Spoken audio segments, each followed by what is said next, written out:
2 veces. Aquí está.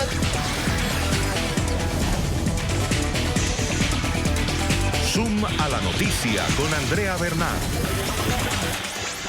Hola, ¿qué tal? Bienvenidos. Yo soy Andrea Bernal. Esto es Zoom a la noticia, nuestro lente enfocado hoy en un tema, en la gestación subrogada o el vientre de alquiler.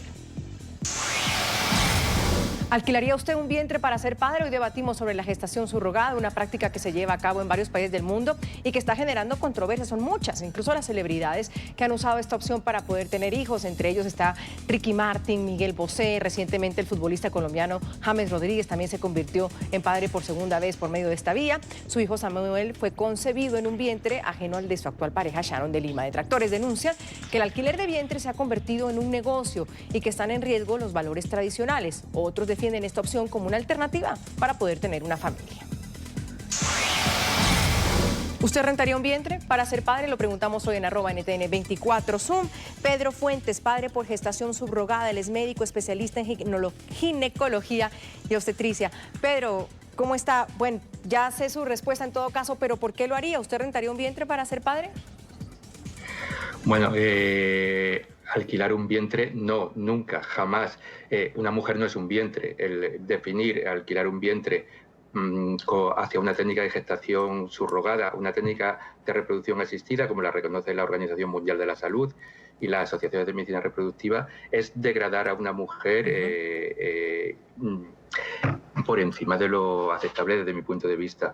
¿Recurrir a la gestación subrogada? Evidentemente sí, es una práctica reproductiva que hace un año, por ejemplo, el Tribunal Supremo de Alemania, por citar a alguien que no sean mis palabras, decía que no tenía nada que ver ni con explotación, ni con trata, ni con nada de eso, porque todo eso, la trata, el tráfico de menores, era algo prohibido internacionalmente, mientras la gestación subrogada es una práctica que está reconocida y validada en la mitad de las sociedades occidentales y de un modo transversal se encuentra en los 5 continentes. Es decir, es una realidad y es una realidad que sí se puede dar lugar a explotación si no está bien regulada, pero que bien regulada es una práctica reproductiva pero más no es lo mismo, y que respeta... Pedro, ahí hay un tema que me perdí al inicio. Entonces, cuando alguien dice el vientre de alquiler, ¿está hablándose de gestación subrogada o la gente está usando mal el término? ¿Es lo mismo al final?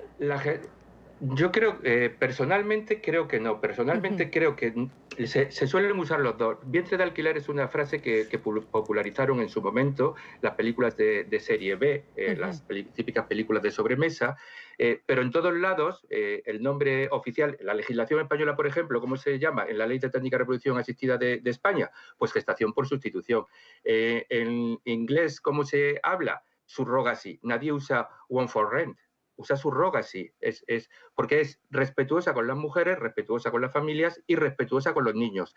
El vientre de alquiler en general se suele usar con un tono más despectivo y yo lo que creo además es que infravalora a la mujer. O sea, pensar que una mujer es un vientre y que además se alquila me parece una falta de respeto hacia una mujer que en la mayoría de las ocasiones toma la decisión de hacerlo porque ella quiere y por sus motivos, que yo no entro a valorar las razones. Yo no soy quien para juzgar el por qué una mujer hace gestación subrogada o aborta o se casa o se divorcia. Son decisiones que ella la tiene que antes tomar, de ir donde Ana, para que me quede claro, ¿usted es padre por gestación subrogada? Sí, tengo un hijo de 9 años que nació en California. Nació gracias a la ayuda de una mujer increíble, absolutamente increíble, con la que mantenemos una relación maravillosa, con ella, con sus hijas, con su familia. Estuvimos allí el verano pasado y la cena que nos prepararon la sigo llevando en el corazón y estamos planeando a ver si podemos volver a pasar las Navidades con ellos. No dejan de ser una familia al otro lado del Atlántico. El problema de la gestación subrogada ahora mismo es que las distancias son tan grandes, porque a mí me gustaría poder relacionarme con esta mujer con una facilidad que, claro, los viajes transoceánicos no permiten. Pero sí, soy padre gracias a ella y muy orgulloso de que ella decidiera hacer esto por nosotros, por mi marido y por mí. Y ya vamos a ahondar en el tema que me parece fascinante que Pedro pueda, y le agradezco poner la historia aquí sobre la mesa, para poder entenderlo mejor, sobre todo, dejar un poco los tabús al lado y también pues estos prejuicios y lograr entenderlo. Ana Miramontes, ella es integrante del comité jurídico de la asociación Son Nuestros Hijos, abogada. ¿Usted alquilaría, rentaría un vientre para ser padre o madre, Ana? ¿Cómo ve el tema de la gestación subrogada? Ante todo, muchas gracias por darnos la palabra y darnos voz en este programa. Estoy con Pedro, lo he estado siempre. No, de ninguna manera alquilaría, de ninguna manera me dejaría alquilar. No soy una cosa, no soy un vientre. Claro, pero el tema es, perdónenme un ratico, un segundo, el tema es de definición, el tema es semántico. Porque en la jerga se usa, en América Latina lo usamos así. Entonces quisiera yo diferenciar para entender las posiciones de ustedes. ¿El problema es semántico? No es semántico, no son. En ocasiones se utiliza de manera inocente el término, de manera quizá por falta de conocimiento. Pero en otras, y esto está sucediendo un poco a nuestro alrededor, se utiliza de una manera peyorativa, y para dotar a una figura que debe gozar de toda la dignidad que merece, de una carga mercantil y de una carga, pues de alguna manera negativa, que no le corresponde. La mujer que dona su capacidad de gestar para que otros sean padres, lo hace de una manera, lo debe hacer siempre en el concepto que nosotros conocemos y como nosotros definiríamos y accederíamos a realizar el proceso de una manera voluntaria, informada, consensuada, protegida y garantista.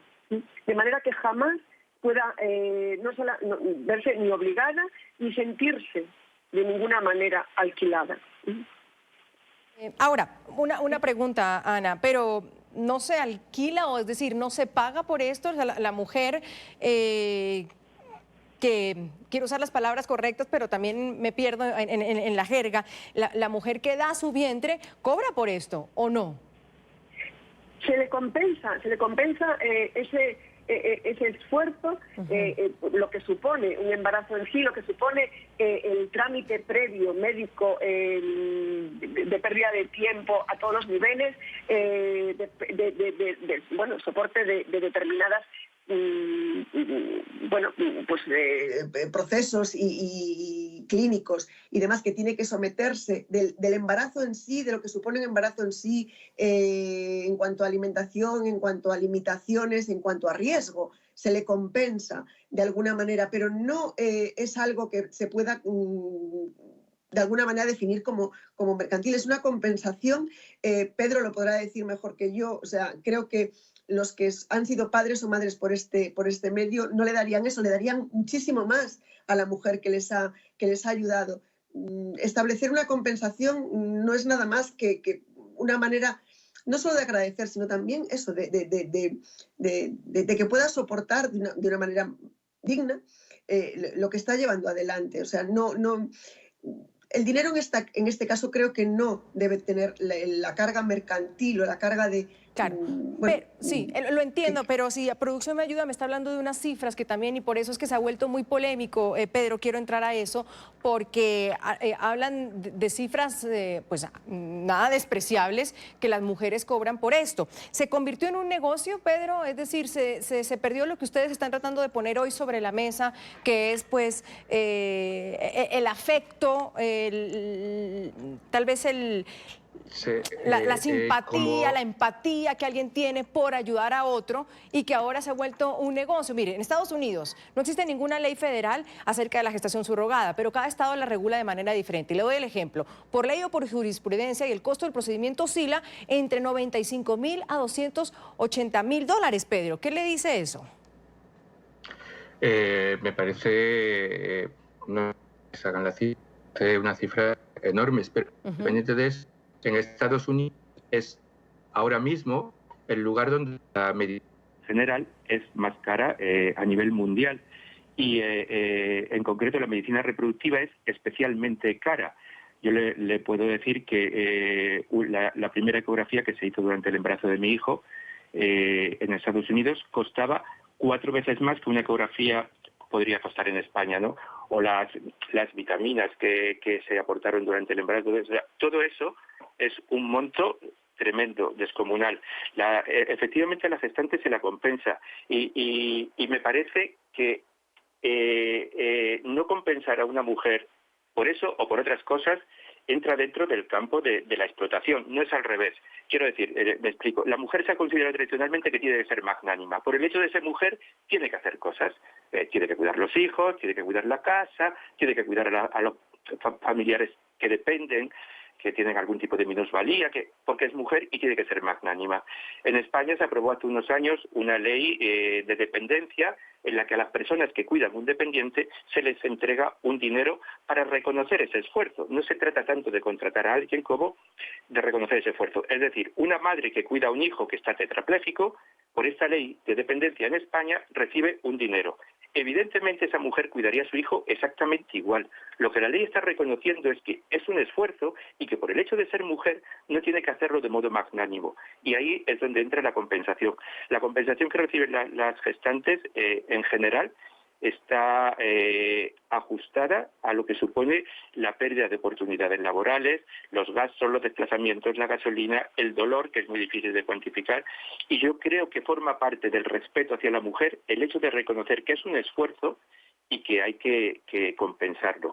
Otra cosa es que haya gente, efectivamente, que ha desarrollado alrededor de todo esto un negocio y que el modo de acotar el negocio y de impedir que haya gente que se lucre con las mujeres y que estoy seguro que hay lugares donde hay gente que está explotando a mujeres, eso pasa por una regulación ética con supervisión de los estados y posiblemente con supervisión judicial. La asociación Human Rights Watch, la delegada de Derechos de la Mujer, pedía a la ONU hace unos meses que estableciera un protocolo para regular y para poder respetar los derechos de todas las personas en Niza. La Organización de Derecho Internacional Privado de La Haya está trabajando en un protocolo similar al que en su momento se hizo para la adopción. Recuerde, las adopciones ahí en América no sé cómo eran, pero en Europa se habían convertido en un negocio tremendo hasta que La Haya elaboró su protocolo, se regularizó y se puso coto a lo que podía ser un mercado. La gestación por sustitución es cierto que puede ser un terreno abonado para ser mercado, también es cierto que depende de las personas el que aceptemos o no ese mercado, pero creo que lo fundamental es entender que para prevenir los daños la base es la ley. Es decir, para prevenir que haya tráfico de órganos uno hace una buena ley y se puede hacer una ley tan buena como la ley española de trasplante de órganos, mejor. Lo que no hace es prohibir los trasplantes. Pues eso es lo mismo, es el momento de una regulación, yo creo que internacional, para evitar todo tipo de abusos hacia mujeres que se puedan ver obligadas por circunstancias miles a hacer esto y para dar dignidad y reconocimiento a esas mujeres, a esas familias y a esos niños. Regulación, usted pone ese punto importante del que ya vamos a hablar, si está regulado en España, porque por ejemplo en algunos países de América no lo está, no hay una ley que tampoco lo prohíba, pero que no la regula. Detractores, por ejemplo, alegan que la gestación subrogada pagada no es ética y va en contra de los principios y los valores familiares, alegan también que se comercializa la vida. Otros dicen que esta práctica es la única opción para poder tener hijos, pero ¿en qué consiste? Entendámoslo un poco más. Las madres de alquiler, vientres de alquiler o maternidad subrogada se dan cuando una mujer acepta, por acuerdo, quedar embarazada con el objetivo de gestar y dar a luz a un niño que va a ser criado por otros como si fueran sus padres. Es una maternidad por sustitución mediante un contrato de gestación. Hoy preguntamos, ¿usted rentaría un vientre para ser padre? Pues me dicen algunas personas en Twitter que está mal planteada la pregunta porque cada caso es específico. Bueno, hay gente que lo hace y un poco hemos revivido este tema por, sobre todo, James Rodríguez, por ejemplo, un futbolista colombiano muy famoso que ayer presentó a su hijo y fue un vientre de alquiler. Conocemos a Cristiano Ronaldo, también Ricky Martin y bueno, y gente del común y corriente como nuestro invitado hoy, Pedro Fuentes, que también nos cuenta su historia. Zoom, alquiler de vientre, es nuestro hashtag y esa es la pregunta de hoy en @NTN24Zoom. Ya volvemos.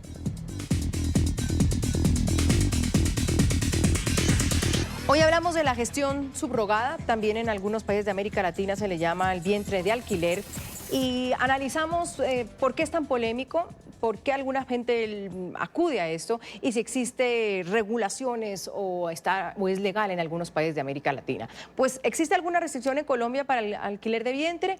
Esto es lo que tenemos en el tema de Colombia. La jurisprudencia de la Corte Constitucional cuenta con una sentencia, la T-968 de 2009, que estudió en profundidad el caso y debido a que no existe norma explícita en la legislación, la reconoció como una práctica legal, basándose en el artículo 42 de la Constitución Política y el artículo 1602 del Código Civil, consentimiento libre, capacidad, objeto lícito y causa lícita. Adicionalmente, la entidad judicial estableció unos requisitos mínimos para validar esta figura de maternidad subrogada. Por ejemplo, la mujer que tenga problemas fisiológicos para concebir, que las células reproductoras sexuales para el embarazo no sean aportadas por la mujer que facilita el vientre, que la mujer gestante no tenga un fin lucrativo, sino el de ayudar a otras personas, que se preserve la identidad de las partes. Ante la controversia, los senadores colombianos María del Rosario Guerra y Santiago Valencia presentaron en el 2016 un proyecto de ley para prohibir el alquiler de vientre cuando se realiza por dinero. Pero este se hundió, sin embargo, pues no se rindieron y lo volvieron a radicar el 13 de agosto de este año. Según la iniciativa, se castigaría con 6 a 8 años de cárcel a quienes participen o promuevan este tipo de prácticas, sumado a la multa de 50 a 100 salarios mínimos legales vigentes. El proyecto denuncia que las ofertas clasificadas para presentar este servicio están entre al menos $4.000 y $10.000 en Colombia, lo que corresponde a un 93.3% más económico frente a Estados Unidos y Europa Occidental. Quiero darle la bienvenida a otra visión del tema que estamos hablando hoy. Nubia Posada, integrante de la Fundación Colombiana de Ética y Bioética, vocal en Ciencias Políticas. Nubia, bienvenida, gracias por estar con nosotros. Muchísimas gracias. Bueno, aquí usted escuchaba dos posiciones que nos acompañan desde España. ¿Cuál es la suya frente al tema del vientre de alquiler o gestión subrogada? Mira, las técnicas de reproducción asistida implican la selección sistemática de la calidad biológica de seres humanos. Se clasifican de 0 a 6 y los que van de 0 a 4 se destruyen. Los 5 y 6 pueden ser congelados o pueden ser implantados. Estamos ante un comercio de cuerpos humanos vivos que están en sus primeras etapas de crecimiento y desarrollo embrionaria y fetal. Por lo tanto, es un negocio genocida. Es un negocio genocida, Nubia. Claro. Adentrémonos en esto porque tiene usted a Pedro, que está feliz con su hijo, que fue, claro, fue padre por gestación subrogada. ¿Por qué lo llamas genocida? Es un negocio genocida porque se hiperestimula el ovario, de modo que terminan madurando óvulos que de un modo natural no habrían sido seleccionados por el cuerpo, que tiene unos mecanismos bioquímicos para facilitar la mayor calidad biológica posible de los óvulos. Esto se cambia y surgen seres humanos que por sus deficiencias, que te digo que de modo natural no habrían sido seleccionados los óvulos de los que proceden, mueren. Y también mueren porque se espera a que se multipliquen sus células y cuando se ve que pueden tener alteraciones congénitas que en parte son debidas a la misma manipulación de estas células en laboratorio, mueren. Tú sabes que todo niño tiene derecho a la salud, a la integridad. Niño, según la Convención de los Derechos del Niño, es todo menor de 18 años. No hay embriones mayores de 18 años. Usted lo está mirando no más por el procedimiento, mayores entonces. De 18 años, Ajá, claro. ¿por el tema del procedimiento? Primero es la identidad de los seres humanos que son manipulados en un ambiente que no es el óptimo para su integridad, salud, vida y desarrollo. Nadie mejor que debatir esto, refutar esto, a Pedro, que es médico especialista en ginecología. Pedro, adelante. La maravilla, Pedro. Bueno, es que, hola, buenas noches. ¿Qué tal, Pedro? El planteamiento es una oposición a las técnicas de reproducción asistida. Entiendo también que tiene una actitud contraria a la interrupción voluntaria del embarazo, por lo que está diciendo, lo deduzco.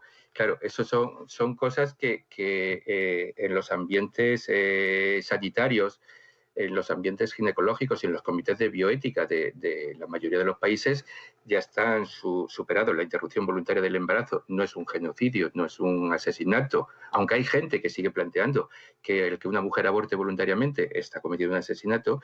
Y luego, con respecto a las técnicas de reproducción asistida, lo que han venido es a dar vida, no a traer muerte. Es cierto que se produce un exceso de de embriones que se pueden congelar. No se destruyen embriones alegremente. Los embriones se les deja madurar en los medios de cultivo y los que pueden se congelan.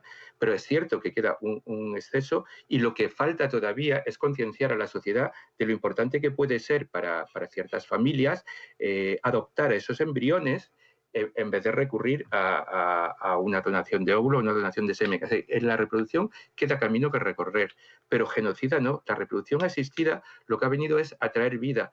Gracias a que existe la técnica de reproducción asistida, existe una persona tan maravillosa como es mi hijo, como son los miles de niños que nacen en todo el mundo, miles y miles, no solo en gestación subrogada, sino fertilización in vitro, métodos ropa entre parejas lesbianas, inseminaciones artificiales, donación de gametos. Entonces, son unas técnicas que han venido a traer vida y a permitir que gente que de otra forma nunca hubiera logrado ser padre, pueda serlo.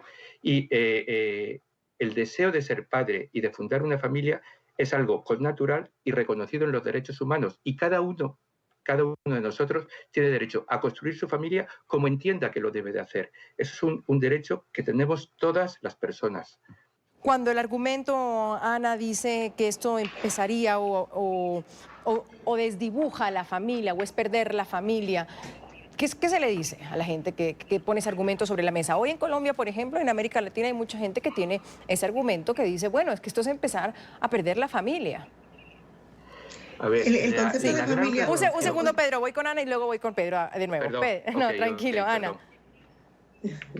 El concepto de familia, hoy por hoy, es que la familia ya no es papá, mamá y niños. O sea, el concepto de familia hoy día, al contrario, ha venido a enriquecer, a facilitar a esas familias o esas personas que quieren convertirse en familia y que por razones o bien estructurales o bien físicas, por impedimentos físicos, que no podrían llegar a ser padres y madres, a poder llegar a serlo y a poder construir ese ambiente familiar y crecer como tales. Hoy día el concepto de familia va mucho más allá, o sea, bueno, está como bastante normalizado como para que ese argumento pueda ser válido contra un proceso que, como estamos hablando, regulado y delimitado en cuanto a derechos y obligaciones y de todas las partes, incluidos los profesionales intervinientes, forma parte del elenco de los derechos reproductivos de las personas ya a día de hoy. Nubia, frente a la pregunta y la disyuntiva que pone Pedro, dice, bueno, es que si no fuera por ahí yo no hubiera podido tener un hijo. Hay gente, o sea, el tema del aborto por un lado está diciendo decidiendo sobre no traer vida, y hay gente que quiere traer vida, que quiere tener un hijo. ¿Qué se le dice frente a quienes dicen, es que si no puedo tener un hijo, pues tengo estas opciones? Sí, mira, la parte no excluye al todo. Estamos intentando ver de un modo sistemático este fenómeno y tú estás haciendo preguntas muy importantes para facilitar que las personas lo vean desde distintos puntos de vista. ¿Quién va a negar que son técnicas que traen vida? Evidentemente, pero no es razonable negar que el precio de traer vida es destruir a unos de esos seres vivos que se traen con argumento de que se tiene derecho a uno o varios entre esos seres vivos que se traen. ¿Cuál es el derecho de todo ser humano? Que se respete su integridad desde que inicia su existencia como ser humano. ¿Y cuándo comenzamos nuestra existencia como ser humano? El que es médico lo conoce perfectamente. Desde el momento de la concepción. Hay una secuencia bioquímica que genera una coordinación de partes y funciones una vez entra el espermatozoide en el óvulo, con el que desde el punto de vista de la biología molecular y la genética ya es imposible decir que estamos ante un nuevo cuerpo de la especie humana. Lo evidencia su genoma distinto a la mera suma de las partes de ese genoma aportadas por ambos progenitores. Más, Nubia, esto no es consensuado, a nadie se lo está obligando. Una mujer puede, ya voy con Pedro, que lo estoy escuchando hablar, pero no tengo el audio todavía, ya voy, Pedro. No es consensuado, a ninguna mujer se le, no sé, se le pone una pistola en la cabeza, por decirlo, y le dice, es que está obligada a hacerlo, Nubia. Sí, sí, es que una cosa es si la mujer lo hace libremente, Exacto. Otra cosa es la realidad de los cuerpos vivos de la especie humana, que comienzan su existencia y son excluidos de esa existencia. Y tienen el mismo derecho al que sobrevive a la clasificación biológica que se hace en el laboratorio. Ahora te digo, está más que demostrado científicamente, y en eso hay metaanálisis, no es sino meterse en Scopus o cualquier base buena de datos de investigaciones científicas, está más que evidenciado que son técnicas que, por facilitar el comienzo de la vida de seres humanos fuera del cuerpo de la mujer, no garantizan el ecosistema que necesita y al que tiene derecho un ser humano por ser el mejor, el óptimo para su pleno desarrollo, para garantizar su integridad. El mejor ecosistema para comenzar la existencia de un ser humano es el cuerpo de la mujer, y eso no lo ha logrado reemplazar el desarrollo científico, de modo que se les está atropellando su derecho al mejor ambiente posible. Pedro, adelante. En esas épocas tan tempranas de su vida, cualquier fallo bioquímico en el manejo del entorno implica lo que se ve en la realidad según es la evidencia científica, y es que aumentan los riesgos de malformaciones. Pedro, adelante. Entiendo el planteamiento. En España hubo mucho debate con cuándo empieza la vida, en los años 80, cuando se aprobó la ley del aborto, pero hablamos de los años 80, del milenio pasado, no ya del siglo pasado, es el milenio pasado, ¿no? Hay gente que todavía sigue haciendo ese planteamiento, efectivamente, del siglo XIX, del siglo XX, estamos en el siglo XXI.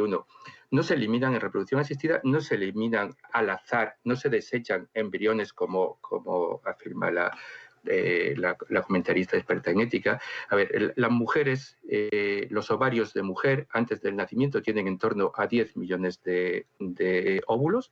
El potencial de óvulos es ese. Cuando nacen es un poquito más de 1 millón. Y a lo largo de la vida van disminuyendo. Es cierto que cuando estimulas, muchos óvulos que nunca de modo natural hubieran tirado adelante, porque no eran óvulos destinados a la reproducción, cuando estimulas de modo artificial un ovario, esos óvulos arrancan y se pueden recolectar y pueden incluso llegar a fecundar, pero evidentemente no tienen el potencial de dar vida, porque en realidad la mujer, de todos esos millones que le he dicho que tiene de óvulos, en realidad lo que consigue ovular de modo natural es entre 10 y 12 al año, y eso entre los 12 y los 52, es decir, el número total de óvulos de una mujer que llega a usar son muy pequeños. La mayoría de los que se estimulan efectivamente son óvulos que no iban a llegar a ningún lado. Se produce la fertilización, empiezan a crecer, pero no van más allá. No es que se deseche, es que son óvulos destinados a no vivir. El proceso de cuándo empieza la vida podríamos discutir mucho, es una semántica de mucho tiempo, pero evidentemente 2 células reproduciéndose no es un ser humano. ¿Tendrá potencial de llegar a ser un ser humano? Efectivamente, pero no lo es todavía. Y repito, las técnicas de reproducción asistida que han venido y que han venido para quedarse, no es una moda, no es algo transitorio, forman parte de la sociedad, están aceptadas por la sociedad. Nuestros niños, nacidos por gestación subrogada o por fertilización in vitro, por la técnica que se quiera, están en las escuelas, en las universidades, forman parte de la realidad y se sienten orgullosos de su historia, no están ni estigmatizados. Hay gente que los quiere estigmatizar, pero ellos no. Ahora mismo en Francia, los niños nacidos por donación están reclamando la nueva ley de bioética que se les permita conocer sus orígenes, porque ellos no se sienten minusvalorados por el hecho de haber nacido por una donación de óvulos o una donación de semen. Ahí tengo varias preguntas, interesantes. Usted nos contaba que pasa pues festividades o con la madre. ¿Eso en España es usual, que se está defendiendo el derecho a que se mantenga un contacto con la madre gestante, o realmente esa madre gestante ya no tiene ningún tipo de relación con ese niño? No. A ver, no. La gestación por sustitución, hay que tener una serie de cosas muy claras, o por lo menos yo creo que es lo que hay que transmitirle a la gente. Quien elige, quien decide y quien elige es la mujer gestante. Ella decidirá con quién lo quiere hacer y por qué. Hay gente que querrá hacerlo para una pareja homosexual, como era mi caso. Hay gente que no querrá hacerlo para una pareja homosexual, querrá hacerlo para una mujer sola o para una pareja hetero. Es su decisión, es su decisión. 2, no puede ser anónimo.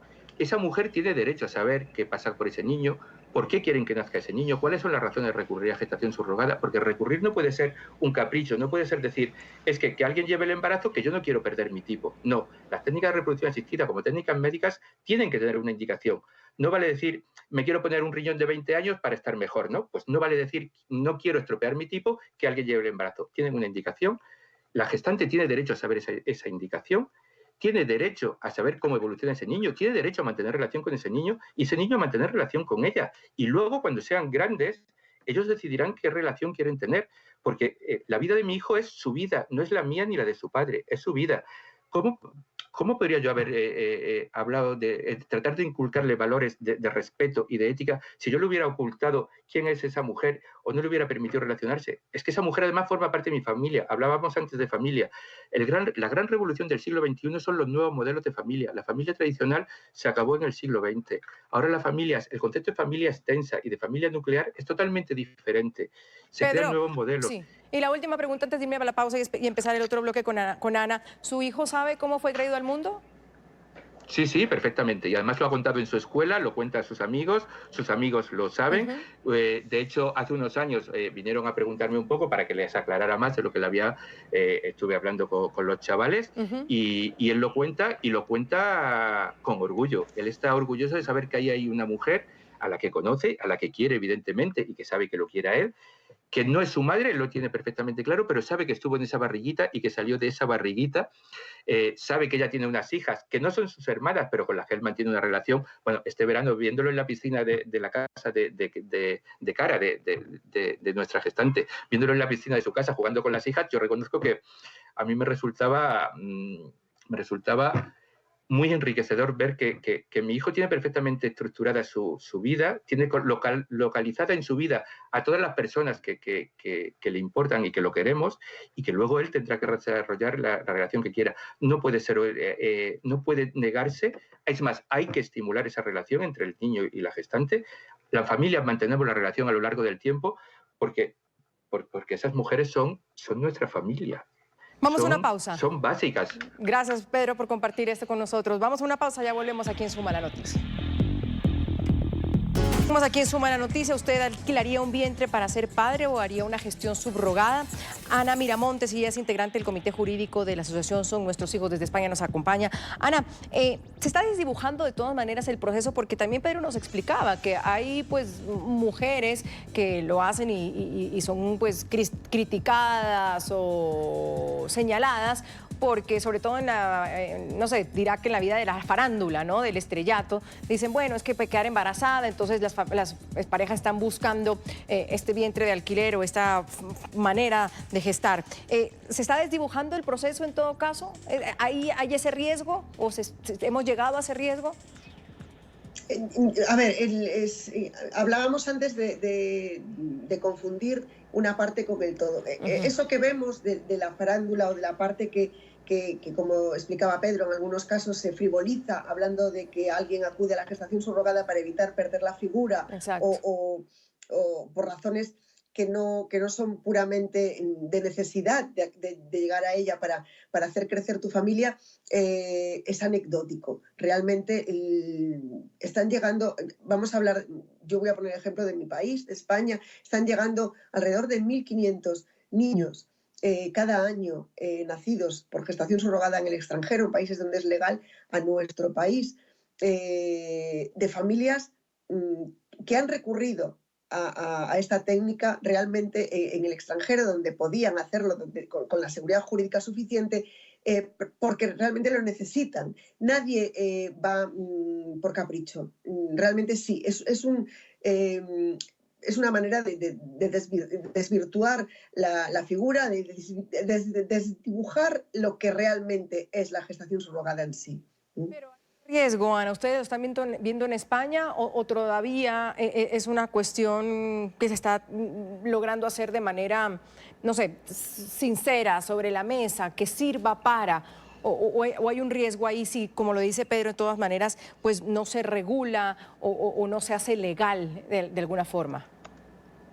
La falta de regulación lo que puede es facilitar que realmente se nos escape la gestación subrogada de lo que realmente tiene que ser, ¿vale? De lo que realmente estamos definiendo como tiene que ser. O sea, mujeres que de manera libre, consciente, informada, deciden ayudar a otros por este medio, cuidando durante 9 meses al bebé que va a ser el hijo de otro. La regulación es necesaria y la falta de regulación no va a evitar que desaparezca. Lo único que puede llegar es a promover, pues eso, que nazcan paralelamente a lo que es un proceso que en sí es enriquecedor y que nos viene a traer vida, pues nazcan paralelamente pues, cuestiones que sí que son criticables y que pueden ser realmente perturbadoras de lo que y son cosas que no queremos. Nubia, para ir concluyendo, vemos la visión desde Europa. En América Latina todavía a veces resulta como tabú hablar sin duda de estos temas, pero los vemos aún más. Regular, ¿qué tiene que hacer el Estado frente a esto? Porque en Colombia sí lo han hecho. Sí, a ver, mira, te cuento. Lo primero es aclarar unas cosas. Decir que yo, mejor dicho, no, que desde los años 80 y yo hablo de genética, de biología molecular, te digo desde el punto de vista genuinamente científico y con plena actualidad. Un cuerpo vivo tiene un intercambio de sustancias con el entorno, una ejecución de su crecimiento y desarrollo según el propio genoma, una coordinación autónoma de sus partes y funciones y la capacidad de reproducción celular. Y esto lo tiene todo cuerpo vivo de la especie humana destruido en laboratorios de reproducción asistida. Esto es innegable, es innegable. Ya la ciencia ha dicho demasiado y lo que hay que hacer es decir que no es normal lo que se ha hecho común y volver a lo normal. ¿Y qué es lo normal? Lo que está constituido por unas partes y funciones reguladas según el plan genético. Si vas a la Declaración Universal del Genoma Humano y los Derechos Humanos, en el artículo primero es clarísimo. El genoma humano es la evidencia de la identidad de un individuo de nuestra especie.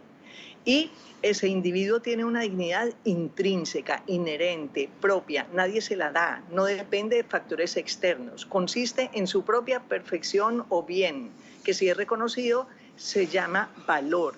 La dignidad es un valor óptimo porque un ser humano evidencia que no agota su riqueza de ser en mera biología. De modo que no es suficiente decir no es humano y comenzar o seguir destruyendo seres humanos con argumento de que ya superamos el reconocimiento de seres humanos según los años 80. Te estoy hablando de genuina genética y genuina biología molecular y dije que hay metaanálisis actuales en bases científicas que van a descubrir cada vez más detalles de estos procesos. Tú en tus primeras 24 horas de vida, tú y todo ser humano, hiciste unas macromoléculas con las que aumentaste 1 milímetro el grosor del endometrio de tu mamá para poder nutrirte ahí y alojarte ahí. Y disminuiste las defensas de tu mamá para que no te rechazara. Para que todos logremos la ronda. Y esto en tus 24 primeras horas de vida. Para que todos logremos la ronda. Me queda 1:30. Su conclusión, Pedro. Gracias.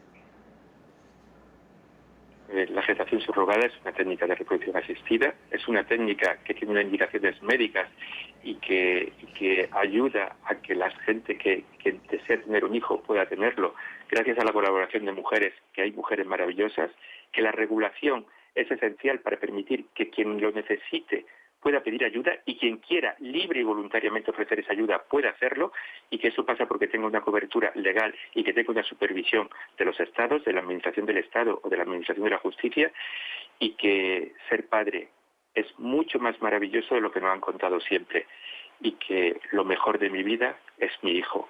Muchas gracias. Muchas gracias, Andrea. Buenas noches. No, a usted, Pedro. Simplemente, como conclusión, ¿usted cree que esto debería ser pagado o debería empezar a quitarse eso para que no se vuelva un negocio? No, debería de ser compensado. Compensado. Siempre, lo he dicho antes. Compensado. Hay que compensar los gastos y esos gastos deben de venir fijados, por eso me refería a la supervisión, deben venir fijados por organismos estatales, que sean los que valoren la compensación que hay que dar en una donación de semen, en una donación de óvulos o en una donación de la capacidad gestacional, que es lo que se hace gestación subrogada. Compensación establecida por el Estado, no por el mercado, no algo arbitrario, no algo a pactar por unas partes que pueden dar lugar a mercados que no queremos nadie de los que defendemos la dignidad de esta técnica. Gracias, Pedro. Hacemos otra pausa, ya volvemos. Voy a agradecerle a Pedro Fuentes, a Ana Miramontes y también a Nubia Posada por habernos acompañado hoy en este programa interesante. Cambiamos a veces de hablar de política para hablarles que nos interesan a todos. Yo soy Andrea Bernal, nos vemos mañana con otros temas de debate.